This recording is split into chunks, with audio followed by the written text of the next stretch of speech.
Ini sebuah tantangan untuk kami sebagai kepala KUA untuk membuat inovasi-inovasi, adaptasi adat istiadat dan segala hal. Nah, yang paling menarik di kulturnya Kecamatan Gusialit ini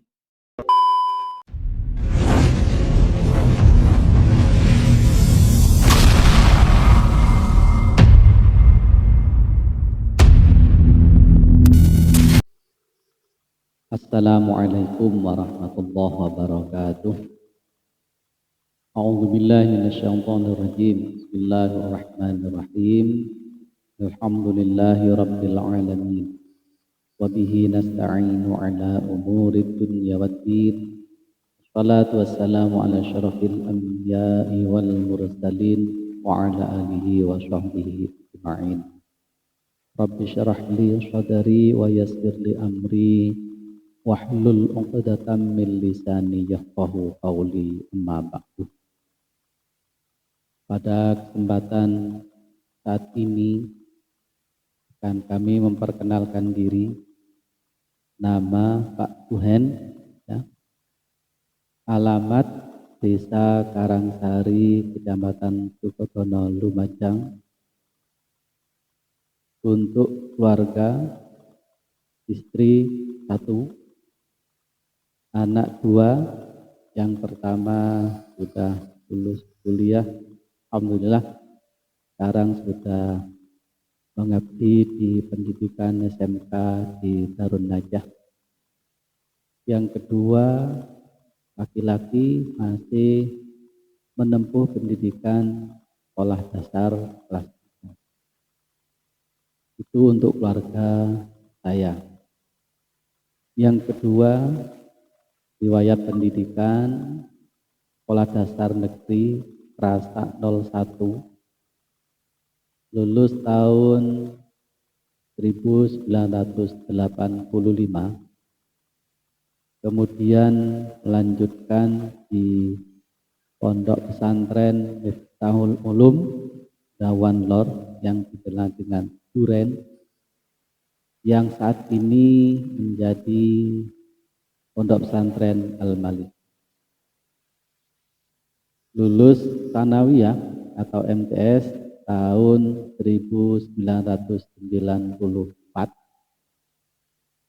Kemudian melanjutkan pendidikan di Madrasah Aliyah Miftahul Ulum yang ada di Wonorejo, yang sekarang sudah berubah nama menjadi MA Syarifuddin. Lulus tahun 1990. Setelah lulus dari Aliyah, tidak langsung kuliah. Terlebih dahulu saya menikah di tahun 1998. Kemudian aktivitas sehari-hari pada waktu itu adalah tenaga pengajar yang ada di SMP Al-Maliki yang dulu Miftahul Ulum, dan kemudian saya melanjutkan kuliah, lulus di tahun 2007 di Darul Ulum. Tahun 2002 saya juga mulai beraktivitas sebagai penyuluh agama honorer kalau dulu, sampai tahun 2009.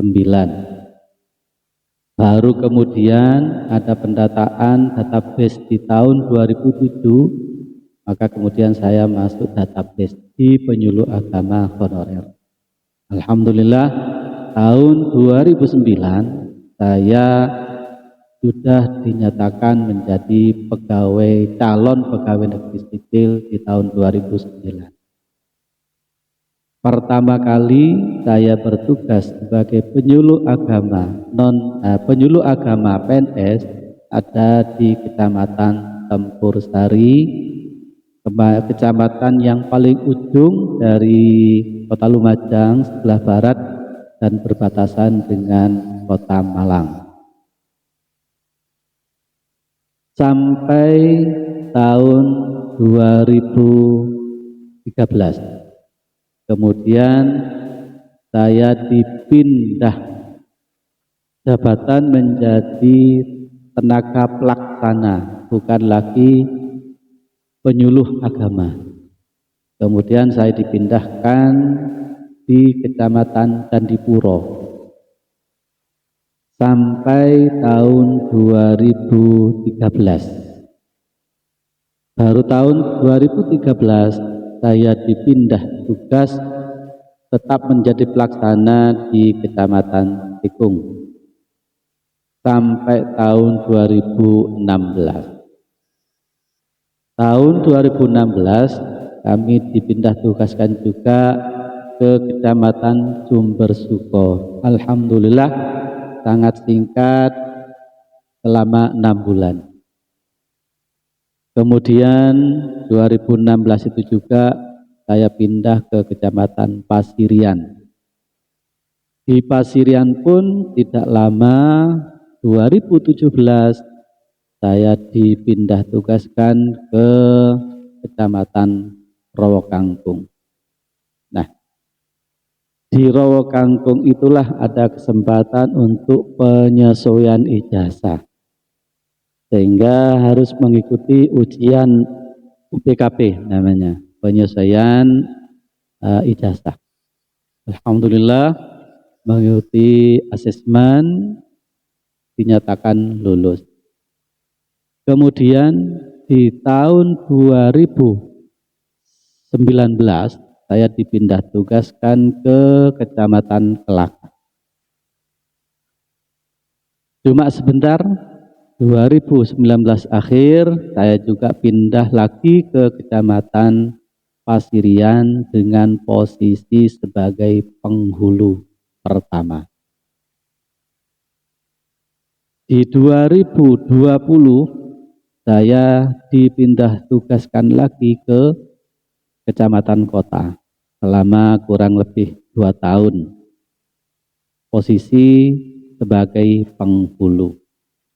Kemudian tepatnya di bulan Juni 2023 saya sudah dipindahkan lagi ke Kecamatan Gujalit, mempunyai tugas tambahan yaitu sebagai Kepala KUA Kecamatan Gujalit. Nah, dari perjalanan riwayat pekerjaan dan jabatan saya sampai saat ini, mulai bulan Juni dan November saya dipercaya sebagai diberi tanggung jawab tugas tambahan sebagai Kepala KUA. Banyak hal yang menjadi pelajaran buat kami, terutama adaptasi di beberapa kecamatan untuk adaptasi adat istiadat dan segala hal. Nah, yang paling menarik di kulturnya Kecamatan Gujalit ini banyak hal, karena memang pertama dari segi pendidikan masyarakat yang ada di Gujalit masih banyak yang hanya sampai lulusan SD dan SMP. Yang terbanyak masih lulusan SMP. Tapi juga yang sudah S1 dan bahkan ada yang sudah S2 itu sebagian sudah ada. Nah, dengan pendidikan yang seperti itu, maka adat yang masih kuno itu masih banyak dipegang oleh masyarakat yang ada di Gujalit, terutama di daerah-daerah terpencil seperti di Dusun Donoluko, ada juga di Desa Sombo, itu karena memang penyediaan lembaga pendidikan yang masih kurang. Bahkan ketika mau menempuh pendidikan yang lebih tinggi harus menempuh jarak yang sangat jauh. Oleh karenanya dengan kultur yang seperti ini sebuah tantangan untuk kami sebagai Kepala KUA untuk membuat inovasi-inovasi dan bahkan kami bekerja sama dengan lintas sektoral seperti penyuluh KB,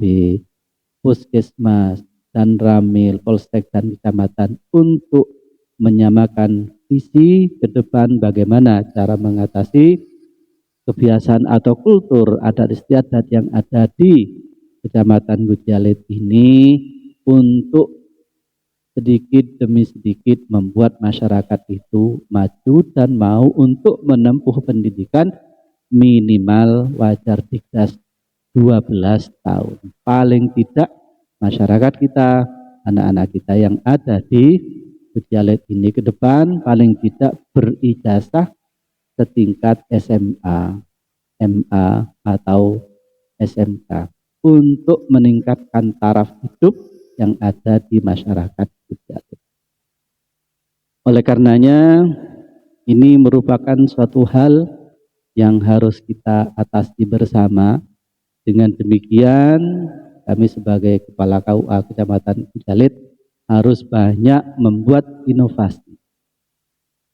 Di Kecamatan Gujalit juga dibantu oleh para penyuluh agama fungsional PNS dan juga ada pegawai atau penyuluh agama non-PNS yang ikut mendukung program-program yang ada di Kecamatan Gujalit. Dengan demikian kami yakin ke depan insya Allah banyak hal yang kita lakukan, mudah-mudahan kita berhasil menjadikan Kecamatan Gujalit ini sebagai kecamatan yang tidak tertinggal baik dari segi ekonomi, dari segi pendidikan dan hal yang lain, supaya nanti mengikuti program pemerintah. Yang pertama, sadar adanya KB, sadar hanya adanya stunting, sadar adanya banyak hal yang kemudian di masyarakat itu dianggap kurang baik, tapi masyarakatnya masih belum bisa menyadari hal itu. Demikian yang dapat kami sampaikan, mudah-mudahan ada manfaat dan barokahnya. Wallahul muwaffiq ila aqwamit thoriq. Wassalamualaikum warahmatullahi wabarakatuh.